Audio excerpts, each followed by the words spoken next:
on war or an unfolding tragedy is really dark. When someone dies, you're supposed to send their family a card that says, sorry for your loss, and not one that says, thanks for covering the spread. That's just one of many issues associated with these sites. And if that's not, let's take a look at predictions. A key question for you all. Where exactly do these sites come from? What purpose is it? And how on earth is any of this legal? Let's talk about what there's nothing new.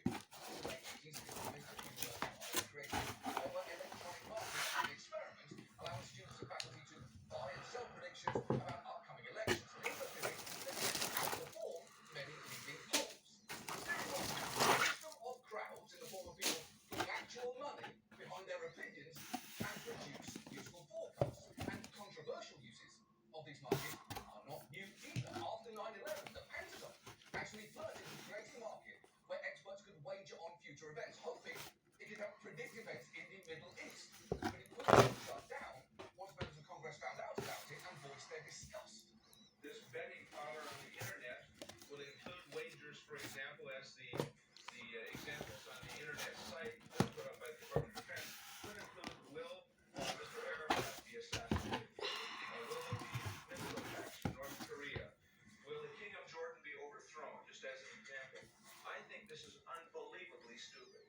It's not only, it is, well, that is a gentle thing to say about a program that is so devoid of value. It combines the worst of all of our instincts, in my judgment. Yeah, justifiably upset at the notion of people betting on geopolitical events that would affect millions of lives. As we all know, the only groups that society's decided are allowed to profit from instability are military contractors, members of the Trump family, and the Mormon wives. Whitney joined the cast of Chicago on Broadway, and Taylor gets announced as Bachelorette and then notably unannounced. I don't know how these women do it, but I cannot stop watching. The point is, back then, the concept of betting on grim outcomes seemed beyond the pale, but everything started changing a few years ago when Kwiecień market launched our startups, opening the door to the free-for-all that we have now. Initially, Kwiecień sought regulatory approval. In 2020, it was approved to be the first regulated exchange, but Polymarket went a different way, launching without approval and seeming to be comfortable working outside the rules. The government actually accused Polymarket of operating an unlicensed exchange, and as part of a 2022 settlement, it agreed to pay 1.4 million and block Americans from trading on the platform while admitting no wrongdoing. And it is worth watching Polymarket CEO Shane Copland tried to spin that penalty. It was a $1.4 million fine, and also it was a settlement, and you could not have customers in the United States. Yeah, we had to go and geolocate trade in the U.S. and consider operations offshore, and it wasn't paying your ban from trading in the U.S. It was like controlling your license. I mean, it was breaking the law. I mean, people say it's breaking the law. It's like, which law? You know, so if anything, it's incompatible. It's incompatible with the law.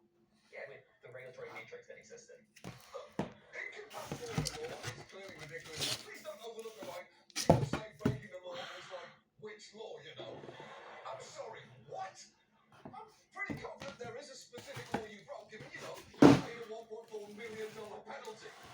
Regulators weren't just like, shit, he just asked which law. Oh, the Chinese Exclusion Act of 1882?